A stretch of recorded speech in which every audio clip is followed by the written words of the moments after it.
Hello, my friends. I hope you're doing great today. Let me ask you a question. How many things can one person be good at? 1, 2, maybe 3. But what if I told you about a man who was a master of so many things that it's hard to count? He wasn't just a painter. He was also an engineer, a scientist, an architect, a sculptor, and so much more. He knew about maps, stars, plants, rocks, water, light, and even fossils. This man was so smart and so talented that people will remember him even 1,000 years from now. His name? Leonardo da Vinci. Today I'm going to tell you his story, a story that will inspire you and help you improve your English. Let's start with his early life. A long time ago, in the year 1452, a baby boy was born in a small village called Vinci in Italy. His name was Leonardo di Ser Piero da Vinci, which means Leonardo, the son of Piero from Vinci. Leonardo's father, Piero, was a wealthy man. His mother, Caterina, was a poor woman. Leonardo was born out of wedlock, which means his parents weren't married. Because of this, Leonardo didn't grow up in a rich family, but he had something much more valuable: a curious mind. As a child, Leonardo was always curious. He loved asking questions. He wanted to know how birds flew, why water flowed, and how the stars moved. While other kids were playing games, Leonardo spent his time watching nature. He studied the way leaves grew on trees, how shadows moved during the day, and how animals behaved. He didn't go to a fancy school. He didn't learn Latin, the language that smart people used at that time, but that didn't stop him. He taught himself by looking at the world around him, and guess what? He started drawing. His drawings were so detailed and so beautiful that people couldn't believe a child made them. When Leonardo turned 14, his father saw his amazing talent for drawing, so he sent Leonardo to Florence, the most famous city for art and culture in Italy. In Florence, Leonardo became an apprentice to Andrea del Verrocchio, a great artist and sculptor. Here Leonardo learned how to paint, sculpt, and create art that looked almost real. He also learned about machines, engineering, and even how the human body works. But Leonardo didn't just follow orders. He had ideas of his own. He was always trying new things, experimenting, and improving everything he learned. One day, Verrocchio asked Leonardo to help him with a painting called The Baptism of Christ. Leonardo painted an angel in the picture. When the painting was finished, everyone who saw it was amazed. The angel Leonardo painted looked so real, so beautiful, that people couldn't stop talking about it. In fact, it was so good that Verrocchio decided to stop painting forever because he thought Leonardo was better than him.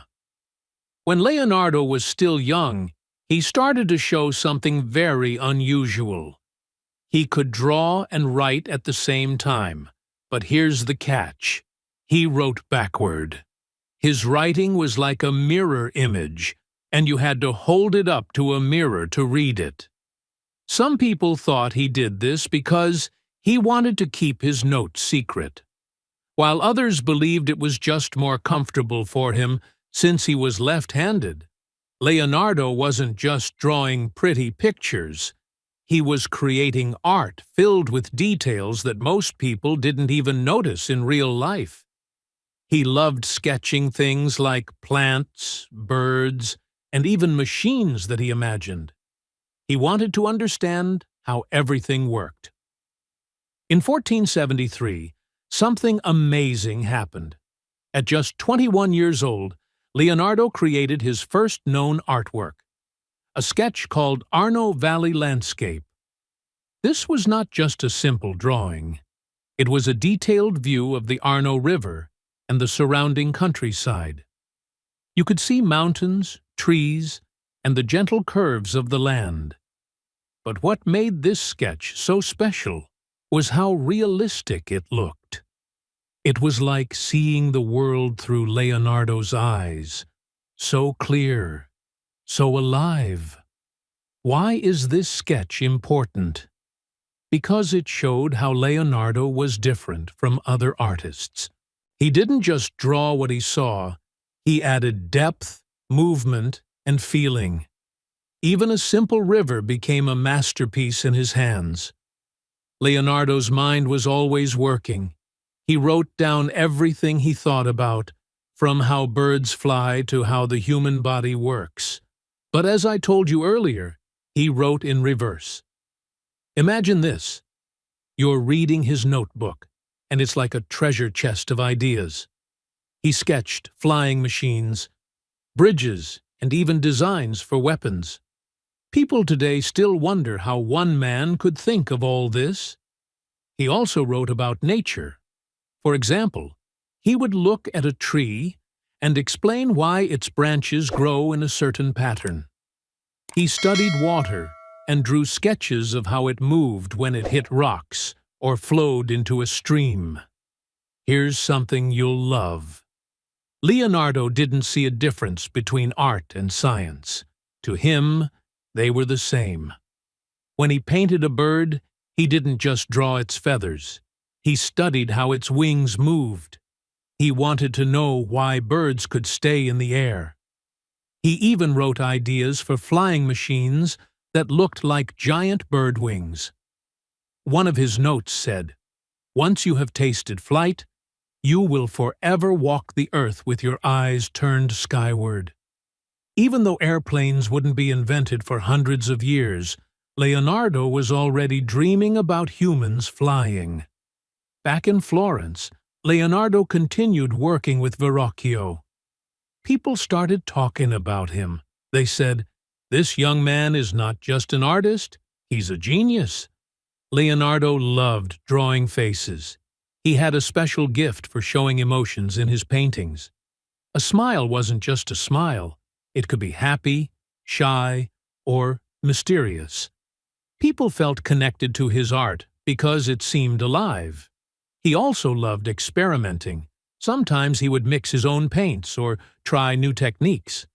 Leonardo wasn't just drawing and painting, he was also learning. He wanted to know everything about the world.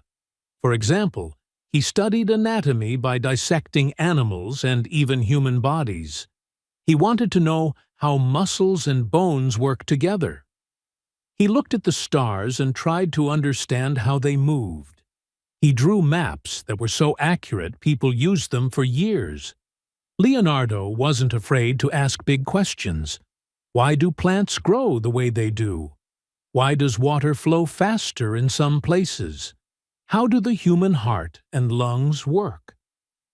Around this time, Leonardo started making sketches for inventions that no one had ever seen before. He drew designs for one.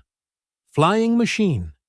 He imagined a device with wings like a bird that could carry a person into the air. 2. Bridges. He designed lightweight bridges that could be built quickly for armies to cross rivers. 3. Weapons. He even thought of ideas for war machines like giant crossbows.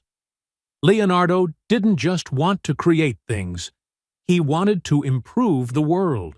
By the time Leonardo reached his mid-20s, people in Florence knew his name. But this was just the beginning of his incredible journey. He was more than just an artist. He was a man who dreamed of the impossible. His ability to mix art, science, and engineering made him unique. He didn't just live in his time, he was far ahead of it. As Leonardo's fame grew, rich and powerful people started asking him for work. One of his biggest supporters was Lorenzo de' Medici, the ruler of Florence. Lorenzo sent Leonardo to Milan in 1482 to work for the Duke of Milan, Ludovico Sforza. Now, why did Ludovico want Leonardo? It wasn't just for paintings. He wanted Leonardo to design weapons, build fortresses, and create machines for his army. Leonardo wrote a letter to Ludo, listing all the things he could do. He mentioned building bridges and war machines, creating cannons and weapons, and designing new buildings. At the end of the letter, Leonardo casually added, "Oh, and I can paint too." This shows us how versatile Leonardo was. He didn't just see himself as an artist, he was a problem solver, an inventor, and a scientist. In Milan, one of Leonardo's most famous works came to life, The Last Supper. This painting is a masterpiece that still amazes people today. The painting shows Jesus and his 12 disciples at the moment when Jesus says, "One of you will betray me." Leonardo wanted to capture the emotions of each person in that moment. Look closely, and you'll see. Some disciples look shocked, others look confused or angry. Judas, the one who betrays Jesus, is holding a small bag of money and looking away. Leonardo used a special technique to create depth and make the scene look three-dimensional. But he experimented with the paint, and unfortunately, it started to fade soon after it was finished. Even so, The Last Supper remains one of the most famous paintings in history. While in Milan, Leonardo didn't just paint. He kept exploring science, engineering, and anatomy. He believed that to create perfect art, you had to understand what was beneath the skin. This is why his paintings look so realistic. He knew how the body moved, and how light and shadow fell on it. In 1503, Leonardo began working on his most famous painting, the Mona Lisa. This portrait shows a woman with a mysterious smile. People have been trying to figure out her expression for centuries. Is she happy? Sad? Thinking about something? Leonardo spent years perfecting the painting. He used a technique called sfumato, which made the edges of her face soft and blurred, giving her a lifelike appearance. What's amazing is that Leonardo carried this painting with him everywhere he went. It was very personal to him, almost like a part of his soul. Leonardo filled thousands of pages with sketches, ideas, and notes. He wrote about how the human eye works, the flow of water and air, and machines that could lift heavy objects. He also wrote small thoughts like, "Learning never exhausts the mind," and "Simplicity is the ultimate sophistication." His notebooks were like windows into his brilliant mind. Even today, people study them to understand how he thought. Leonardo didn't stay in one place for long. After Milan, he traveled back to Florence and worked on projects for kings, dukes, and even the Pope. He kept inventing and experimenting, but not everything he started was finished. Why? Because Leonardo's mind was always moving to the next big idea. He couldn't stop dreaming. In 1516, Leonardo moved to France. The King of France, Francis I, admired him so much that he invited Leonardo to live in a beautiful mansion near his palace. Leonardo spent his final years in France teaching and sharing his ideas. The king called him the father of all arts and treated him with great respect. On May 2, 1519, Leonardo da Vinci passed away at the age of 67. He died with a notebook in his hand, still dreaming and sketching until the very end. Leonardo da Vinci wasn't just a painter or a scientist. He was a man who showed us that curiosity and hard work can lead to greatness. He taught us to never stop learning and to see the world with wonder. Even 500 years later, his art, ideas, and inventions continue to inspire millions. Leonardo da Vinci's genius extended beyond his paintings. His curiosity about the world, his scientific observations, and his unmatched creativity left a mark on history that remains unshaken. One of Leonardo's most remarkable works is Salvatore Mundi, which means Savior of the world. This painting shows Jesus Christ holding a crystal orb in one hand, symbolizing the universe, while making a blessing gesture with the other hand. Why is it so special? Salvator Mundi isn't just a painting. It's a masterpiece of divine and human connection. Leonardo's skill in creating lifelike details is clear in Jesus' serene expression, flowing hair, and glowing eyes. The crystal orb is painted so realistically that it seems to capture and bend light. After Leonardo's death, Salvator Mundi disappeared for centuries. It was rediscovered in 2005, but some experts debated whether it was truly Leonardo's work. Eventually, after much research, most agreed it was authentic. In 2017, Salvator Mundi was sold for $450.3 million, making it the most expensive painting ever sold. This shows the immense value people place on Leonardo's genius. Did you know that one of Leonardo's handwritten notebooks, the Codex Leicester, was sold to Bill Gates in 1994 for a whopping $30,802,500. This notebook contains Leonardo's thoughts on science, especially about water and how it flows. He wrote about rivers, waves, and even how erosion shapes the land. The Codex Leicester isn't just a notebook. It's a window into Leonardo's brilliant mind. It shows how he observed the world and tried to understand its mysteries. Today, Bill Gates occasionally displays it in museums so that people can see and learn from it. Leonardo was ahead of his time in many ways, including his compassion for animals. He believed animals had feelings and intelligence just like humans. Leonardo often refused to eat meat because he didn't want to harm animals. He once wrote, "The time will come when people will look on the murder of animals as they now look on the murder of men." Leonardo hated seeing birds in cages. Whenever he passed a market where birds were sold, he would buy them and set them free. This shows his deep respect for all living things. Leonardo da Vinci wasn't just an artist, he was a scientist who loved to ask questions about the natural world. One of his questions was, why is the sky blue? Leonardo discovered that the sky appears blue because of how sunlight scatters through the air.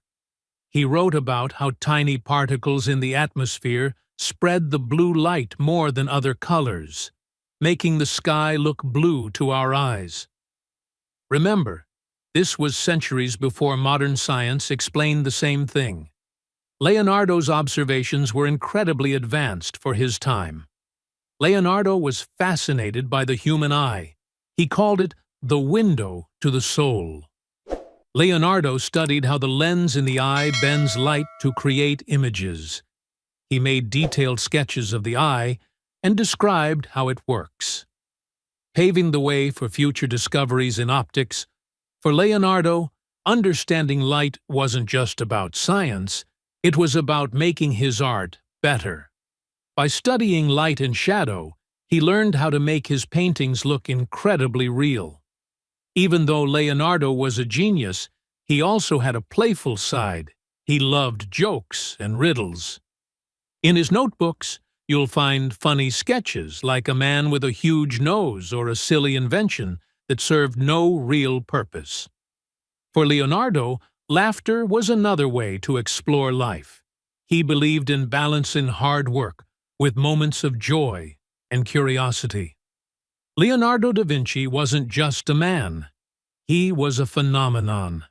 Even after centuries, his name shines as brightly as ever.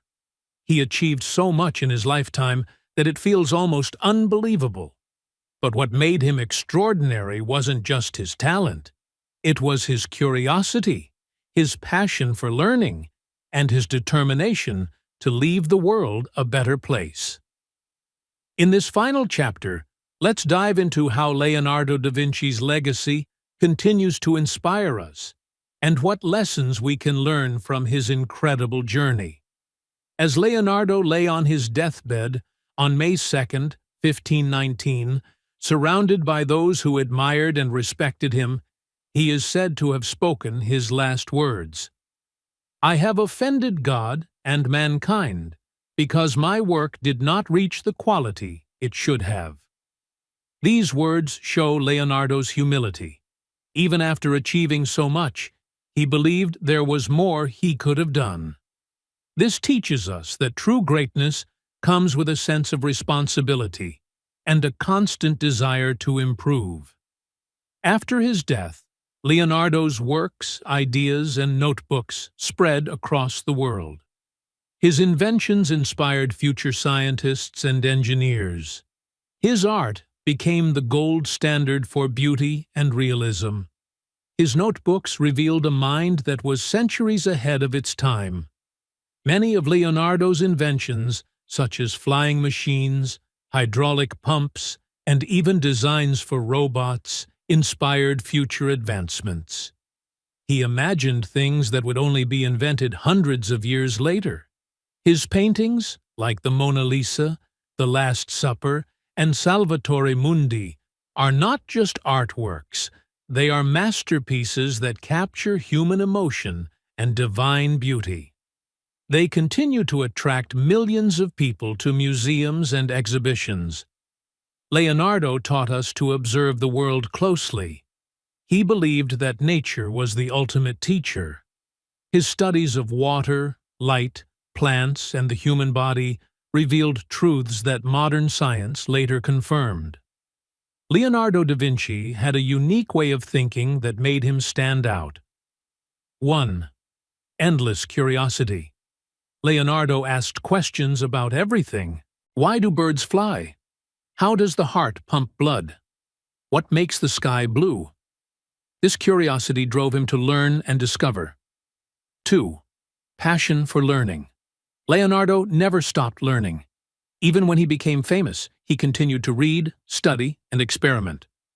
3. Belief in hard work. He didn't rely only on talent. He worked hard to improve his skills, whether it was painting, engineering, or studying anatomy. 4. A love for sharing knowledge. Leonardo shared his discoveries through his notebooks, which he hoped would help future generations. Leonardo da Vinci's life offers valuable lessons for anyone who wants to achieve greatness. Be curious. Never stop asking questions. Curiosity is the first step toward discovery. Learn new things. Don't limit yourself to one subject.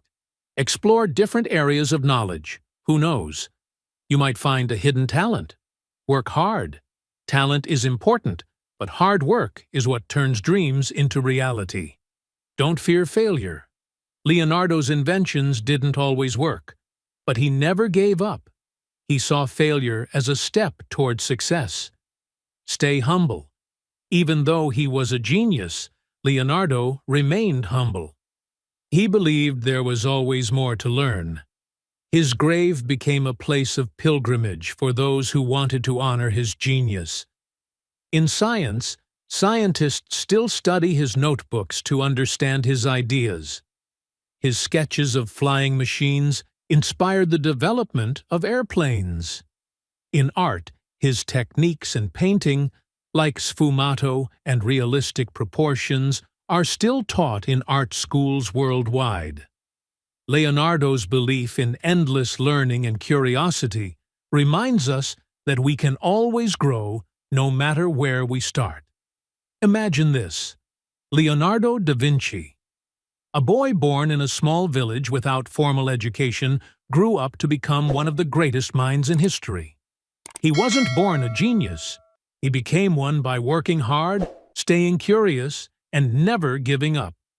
Today, his story reminds us that greatness isn't reserved for a few. It's something anyone can achieve if they dare to dream big, work hard, and stay passionate.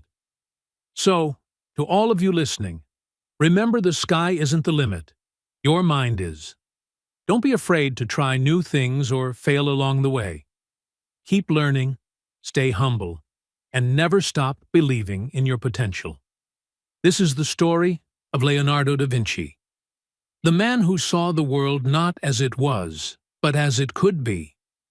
Let his life inspire you to chase your dreams and make your mark on the world. Dream big. Act now. Like, share, and subscribe to keep the energy alive and move forward together.